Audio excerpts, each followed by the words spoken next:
कल आपने ज्यामितीय विधि से दो चर वाले रैखिक समीकरणों को हल किया था। आज हम उसी आलेख विधि द्वारा, आलेखन विधि या आलेख विधि द्वारा आज दो चर वाली असमीकाओं को हल करेंगे। असमीकाएं तो सबसे पहले तो देखिए, आपको इस असमीका के बारे में समझना जरूरी है कि वो असमीकाएं होती क्या है।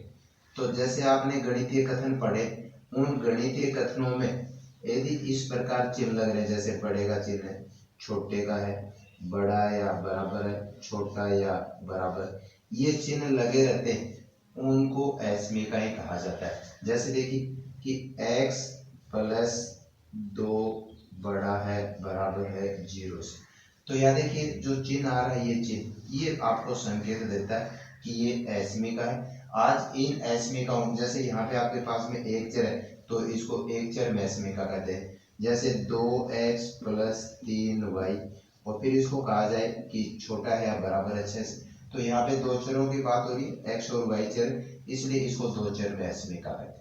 आज इन असमीकाओं को ग्राफ की विधि से यानी आलेख विधि से हल करेंगे, और उस हल करने के लिए आपके पास में कुछ मुख्य बिंदु है जिसका आपको ध्यान रखना बहुत जरूरी है। और वो मुख्य बिंदु जो है वो ये है कि सबसे पहला जो बिंदु ये है कि उस दी गई असमीका को समीकरण रूप में व्यक्त करेंगे। जैसे अभी ये कहा जाए कि x का मान जो है वो 2 के बराबर है या 2 से छोटा है, तो इसको समीकरण रूप में व्यक्त किया जाए तो इस प्रकार x बराबर 2। इस समीकरण का अब आलेख खींचेंगे, और उस आलेख खींचने के बाद में दूसरा जो बिंदु होगा उसमें मूल बिंदु के जो निर्देशांक होते हैं, मूल बिंदु के निर्देशांक से परिचित आप, जिसके निर्देशांक 0 0 होते हैं, उस असमीका को उससे संतुष्ट करेंगे। यदि संतुष्ट होता है तो उसका जो छायांकित भाग होगा, उसका जो क्षेत्र होगा, वो मूल बिंदु की ओर होगा। जैसे मान लीजिए यहाँ पे अभी मूल बिंदु के निर्देशांक है 0 0 है, यदि x का मान 0 रखा जाए और उस स्थिति में देखिए यहाँ पे जो 2 है वो 0 से बड़ा है, इसका मतलब हुआ कि वास्तव में मूल बिंदु के जो निर्देशांक है वो उस असमीका को संतुष्ट कर रहे हैं। अतः इसका जो हल क्षेत्र जो होगा, इसका छायांकित भाग जो होगा, वो उस रेखा से मूल बिंदु की ओर होगा। जैसे मान लीजिए ये बात ये होती कि x का मान है वो बड़ा है या बराबर है 2 से, उस स्थिति में मूल बिंदु के निर्देशांक 0 0 रखें तो यहाँ पे x का मान 0 आ रहा है, तो यहाँ देखिए 0 जो है वो 2 से बड़ा नहीं है। इसका मतलब असमीका को मूल बिंदु के जो निर्देशांक है वो असमीका को संतुष्ट नहीं करते हैं। अतः इसका जो हल क्षेत्र होगा, छायांकित भाग जो होगा, वो उस रेखा से मूल बिंदु की दूसरी ओर होगा। तो इस प्रकार उसको आलेखन विधि से हल करने के लिए आपके पास में कुछ हिंट है, जिसको उदाहरण द्वारा अब समझने की कोशिश करिए। और वो देखिए, जैसे अभी एक छोटा सा एग्जांपल ले लिया जाए, और उस स्थिति में ये कोई सरल समीकरण है, x का जो मान है वो कह रहा है कि 3 से छोटा है या 3 के बराबर है। इस असमीका को यदि आलेख विधि से हल करें तो सबसे पहला जो पॉइंट है वो है कि इसको समीकरण के रूप में व्यक्त करेंगे, और इस समीकरण के रूप में व्यक्त करने पर इसका जो समीकरण है वो बना x बराबर 3। इसका आलेख खींचा जाए, उस आलेख के रूप में आप पहले से परिचित हैं, जिसको कार्तीय तल कहा था आपने, कि जो ग्राफ पेपर होता है उसके ऊपर ये कार्तीय तल कहलाते हैं। ये प्रथम चतुर्थांश, द्वितीय, तृतीय, चतुर्थ, ये मूल बिंदु था। यहाँ पे x के निर्देशांक धनात्मक थे, यहाँ पे x के निर्देशांक ऋणात्मक, ये y का धनात्मक, ये y का ऋणात्मक। अब यहाँ देखिए x बराबर 3 का यदि आलेख खींचे तो x बराबर 3 का अर्थ हो गया यहाँ पे कि x का जो मान है, जैसे 1 2 3, तो यहाँ पे जो रेखा होती है वो क्या होगी, इस 3 यानी ये जो बिंदु है x का मान 3 है, यहाँ से होकर गुजरे, यानी यहाँ पे y का मान 0 है, तो यहाँ पे जो रेखा है वो 3 और 0 से होकर के गुजरती है, और इस y अक्ष के क्या होगी, समांतर होगी। ये तो हुआ उसका आलेख। अब इसके छायांकित भाग को दर्शाने के लिए देखिए दूसरा जो बिंदु है वो ये है कि यहाँ पे मूल, इस असमीका में मूल बिंदु के निर्देशांक रखे जाएं। मूल बिंदु के निर्देशांक से आप परिचित हो कि मूल बिंदु के निर्देशांक वो 0 0 थे, और इस असमीका में x का मान 0 रखा जाए तो यहाँ देखिए x का मान 0 रखें तो इससे क्या है कि एसमिका जो थी वो संतुष्ट होती है। संतुष्ट होने का अर्थ हुआ कि ये जो 3 है वो वास्तव में 0 से बड़ा है। इसका मतलब है कि मूल बिंदु है वो इस एसमिका को संतुष्ट करता है। अतः इसका हल क्षेत्र जो होगा, छायांकित भाग जो होगा वो क्या होगा, इस मूल बिंदु की तरफ होगा, यानी इधर मूल बिंदु तक। तो इस प्रकार से जो इसका छायांकित भाग जो है यहाँ तक इस मूल बिंदु तक होगा इसका छायांकित भाग, और ये छायांकित भाग जो है वही उस एसमिका का जो हल है, क्षेत्र है, या उसके जो हल है वो कहलाएंगे कि उसके हल क्या है। इस प्रकार ये एसमिका थी, ये एक चर में एसमिका थी। यदि दो चर में एसमिका की चर्चा करें तो उस स्थिति में देखिए उसका आलेख विधि से जो हल है, हल समुच्चय जिसको कह सकते हैं, वो कैसे होगा उसका हल समुच्चय। तो सबसे पहला तो वो बिंदु है, जैसे मान लीजिए कल्पना के तौर पे कि आपके पास में कोई समीकरण है, एसमी का है x प्लस वाई छोटा है बराबर है 3 के। यहाँ सबसे पहला वही बिंदु है, इसको यदि समीकरण के रूप में व्यक्त करें तो देखिए समीकरण के रूप में x प्लस वाई बराबर 3, ये तो हुआ उसका समीकरण रूप। यहाँ पे x का मान 0 और y का मान 0 रखते हुए सबसे पहले क्या है कि उन कटान बिंदुओं को ज्ञात करना पड़ेगा कि जहां से वो रेखा गुजरेगी। और यहाँ पे यदि x का मान 0 लिया जाए तो x का मान 0 हो तो उस स्थिति में y का मान जो है वो 3 हो। इसी प्रकार से x का मान 0 कह रहा है, y का मान 3 कह रहा है, इसका मतलब जो आलेख होगा यानी जो रेखा होगी वो 0 और 3 से होकर के गुजरेगी। इसी प्रकार से y का मान यदि 0 लिया जाए और y का मान 0 ले लें तो उस स्थिति में x का मान वो आपको 3 प्राप्त हो रहा है, जो पहले से आप सीख चुके हैं। जहाँ पे आलेख विधि से, ग्राफीय विधि से आपने समीकरणों को हल किया था उस समय x और y के मान ज्ञात किए थे। बिल्कुल इसी तरह से y का मान यदि 0 रखें तो x का मान 3 प्राप्त हो रहा है, इसका मतलब वह रेखा जो है वो 3 और 0 से गुजरेगी। अब यदि इसका आलेख खींचा जाए तो यहाँ पे देखिए उस आलेख की बातें करेंगे तो वो आलेख आपको कहाँ कहाँ से होकर, कौन कौन से बिंदुओं से होकर गुजरा उसको देखिए आप। सबसे पहले यहाँ पे इसकी बात करें तो x का मान 0, y का मान 3 और x का मान 0 y का मान जो 3 होगा वो y x पे स्थित होगा, जैसे ये बिंदु है 0 3। इसी प्रकार से 3 और 0 की बातें करें तो x का जो मान है वो 3 और यहाँ पे y का मान 0। इसका अर्थ हो गया कि वो जो रेखा होगी वो कहां से गुजरेगी, बिंदु 0 3 और 3 0 से होकर के गुजरेगी। अब इसके हल क्षेत्र की बात करें तो यहाँ जो एसमिका थी उसमें देखिए यदि मूल बिंदु के जो निर्देशांक हैं वो 0 0 रखे जाए, मूल बिंदु के निर्देशांक से परिचित, यहाँ पे यदि मूल बिंदु के निर्देशांक 0 0 रखें तो देखिए 0 प्लस 0 छोटा है बराबर है 3 के, और ये कथन सत्य है। कहने का अर्थ हुआ कि मूल बिंदु के जो निर्देशांक हैं वो इस एसमिका को संतुष्ट करते हैं और संतुष्ट करते हैं, और संतुष्ट करने का अर्थ हो गया कि इस रेखा का जो या इस आलेख एसमिका का जो हल क्षेत्र होगा वो कहाँ होगा, इस मूल बिंदु की ओर।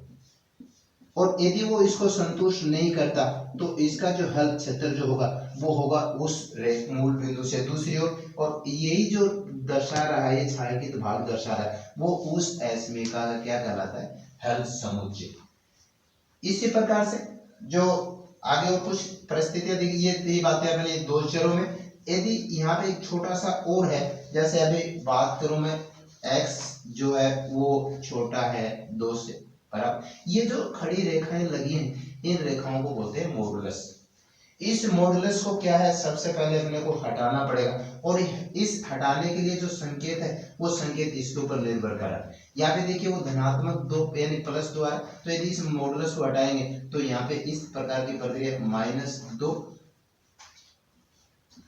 x 2, इस तरह से उसको मॉडुलस जो है वो हटाया जाता है। और मॉडुलस हटाने के बाद में यहाँ पे ये जो रूप बना आपके पास में, ये 2 एसमिकाओं के रूप में बदल जाएगा। जैसे इस एसमिका का प्रयोग करें तो यहाँ पे देखिए -2 छोटा है बड़ा x से, इसको यूं भी कहा जा सकता है कि x का जो मान है बड़ा है या बराबर है -2 से। हल करने का जो तरीका है वो बिल्कुल जैसे आप अध्ययन कर चुके हैं। यहाँ पे सबसे पहले इसको समीकरण के रूप में व्यक्त किया जाता है। समीकरण के रूप में व्यक्त करने के बाद में उसका आलेख खींचा जाता है, जो कहाँ से गुजरता है वो बातें अभी थोड़ी देर पहले हो चुकी है उदाहरण नंबर 1 में। यदि इसको समीकरण के रूप में व्यक्त करें, सबसे पहला कथन अपना ये था कि इसको समीकरण रूप में व्यक्त किया जाए तो x बराबर -2। इसका अर्थ हुआ कि ये जो आलेख जो होगा वो बिंदु -2 और 0 से गुजरेगा। जैसे अभी बातें हो रही थी, यहाँ पे इसको यदि कार्तीय तल में अंकित करें तो उस स्थिति में कहां से होकर के वो ग्राफ आलेख रेखा जो गुजर रही है, इस x बराबर -2 का अर्थ जो है वो ये हुआ कि ग्राफ यानी बिंदु x का जो मान -2 है, -1 -2, यहाँ पे इस -2 का अर्थ हुआ -20 जो इस y x के समांतर होगी वो रेखा। ये जो रेखा होगी वो क्या होगी, y x के समांतर। अब यहाँ पे इसमें मूल बिंदु के निर्देशांक 0 0 रखें तो देखिए यहाँ पे 0 0 रखें तो x का मान 0 रखते ही, और यहाँ पे देखिए जो कथन है वो सत्य है। कहने का अर्थ हुआ कि 0 है वो -2 से बड़ा है, और -2 से बड़ा होने का अर्थ हुआ कि इसका हल क्षेत्र जो होगा, जो ये रेखा है, इसे मूल बिंदु की तरफ होगा, यानी मूल बिंदु जो है वो इस तरह से।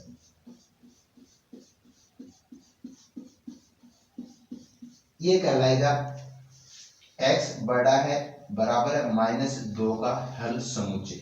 इसी प्रकार से दूसरा जो इसका रूप बना, देखिए यहाँ पे x जो है वो छोटा है या बराबर है 2 के, और इसको समीकरण के रूप में व्यक्त किया जाए तो x बराबर 2, और इस x बराबर 2 का यदि आलेख खींचे तो यहाँ पे बिंदु 2 और 0 से गुजरता है x बराबर 2, और जो क्या है कि y x के समांतर हो, यानी जहां से रेखा गुजर रही है उस बिंदु के जो निर्देश है, यानी कहां से गुजर रही है वो 2 0 से गुजर रही है, और 2 0 से गुजरने का अर्थ हो गया कि y x के समांतर। अब यहाँ पे इस सरल समीकरण में फिर वही मूल बिंदु के निर्देशांक रखें तो मूल बिंदु के निर्देशांक जो है वो 0 0 रखें तो देखिए यहाँ पे जो कथन है वो सत्य, यानी 2 है वो 0 से बड़ा। इसका अर्थ होगा कि इसका हल समुच्चय जो होगा, इस समीकरण का हल समुच्चय वो क्या होगा, मूल बिंदु की ओर होगा। और जो अभी बार बार वही बातें हो रही, यदि वो समीकरण को संतुष्ट नहीं करे तो उस स्थिति में उसका जो हल समुच्चय वो इस रेखा से क्या होता है, विपरीत ओर होता है। इस प्रकार इन समीकरणों को आलेख विधि द्वारा हल किया जा सकता है, जिसके लिए कुछ बातें और भी हो सकती हैं। जैसे ये कहा जाए कि 2x + 3y जो है वो छोटा है बराबर है 6। इसी प्रकार देखिए कि आपके पास में और कोई समीकरण है, जैसे 2x + 3y छोटा है बराबर 6, तो इसको आलेख विधि द्वारा, देखिए यहाँ पे ये जो चिन्ह, ये जो समीकरण का संकेत दे रहा है, तो इसको आलेख विधि द्वारा हल करने के लिए सबसे पहला जो काम है वो ये कि इसको समीकरण रूप में व्यक्त किया जाए, और समीकरण रूप में व्यक्त करेंगे तो 2x + 3y बराबर 6। यहाँ पे यदि x का मान 0 लिया जाए और x का मान 0 रख के y का मान निकालें तो उस समय y का जो मान है वो आपको 2 प्राप्त होगा। इसका मतलब कि उस बिंदु के जो निर्देशांक होंगे जहां से वो रेखा गुजरेगी वो 0 और 2 होंगे। इसी प्रकार से y बराबर 0 लिया जाए और y बराबर 0 रखेंगे तो x का जो मान है वो 3 प्राप्त हो रहा है, और इसका अर्थ हुआ कि वह बिंदु जो होगा वो 3 0 होगा। इसका आलेख खींचें तो देखिए यहाँ पे इसका आलेख सबसे पहले आपको ये पता करना जरूरी है कि वो जो रेखा होगी वो कौन कौन से बिंदुओं से गुजरेगी। जैसा आप परिचित हो चुके हैं, अभी 2-3 एग्जाम्पल द्वारा उस बात को समझा जा चुका है। उसी बात को आगे बढ़ाते हुए तो यहाँ देखिए सबसे पहले कह रहा है कि वो 0 और 2 से गुजरा है। इसका x का मान 0 और y का मान 2 है, तो x का मान 0 और y का मान हो गया y x पे स्थित है, जैसे ये y का मान है 2, तो ये जो बिंदु है ये हो गया 0 2। इसी प्रकार से x का मान 3 है, y का मान 0 और x का मान 3, यानी x x पे वो बिंदु होगा जहां से वो रेखा गुजरेगी, यानी 3 0। इसका मतलब हुआ कि वो रेखा जो होगी वो इन दोनों बिंदुओं से होकर गुजरेगी। ये तो हुआ उसका आलेख। अब ये कह रहा है उसका हल समुच्चय ज्ञात कीजिए, तो उस हल समुच्चय का मतलब कि आपको इसका छायांकित भाग ज्ञात करना है, और यहाँ पे मूल बिंदु के जो निर्देशांक है वो मूल बिंदु के निर्देशांक 0 0 रखे तो देखिए 2 × 0 + 3 × 0 छोटा है बराबर है 6 के, 0 + 0 6 के, इसका अर्थ हो गया। अब यहाँ पे देखिए, इसको देखें तो ये जो कथन है वो सत्य है, यानी कहने का मतलब कि 6 है वो 0 से बड़ा है। इसका अर्थ ये हुआ कि इसका जो छायांकित भाग जो होगा, वो छायांकित भाग है वो क्या होगा कि इस मूल बिंदु की ओर होगा, और ये जो छायांकित भाग जो है वो उस एस्मिका का कहलाता है हल समुच्चय। जैसे उदाहरण के तौर पे इसी बात को यूं लिया जाए कि 2x + 3y जो है वो बड़ा है बराबर है 6 के। यहाँ पे बिल्कुल उसी तरह से इसको समीकरण रूप में व्यक्त करते हुए, और यदि इसका आलेख खींचे तो आलेख तो 0 2 3 0 से होकर के गुजरेगा, लेकिन इसका मूल बिंदु के निर्देशांक रखते हुए देखिए, मूल बिंदु के निर्देशांक रखें, उस x और y के मान 0 रखें, तो यहाँ पे जो है ये कथन असत्य है, यानी 0 6 से बड़ा तो नहीं है। और 0 6 से बड़ा नहीं होने का अर्थ हुआ कि इसका जो छायांकित भाग जो होगा वो क्या होगा, इस मूल बिंदु से दूसरी ओर होगा, यानी ये जो रेखा है इसके मूल बिंदु से दूसरी, यानी इस तरह से।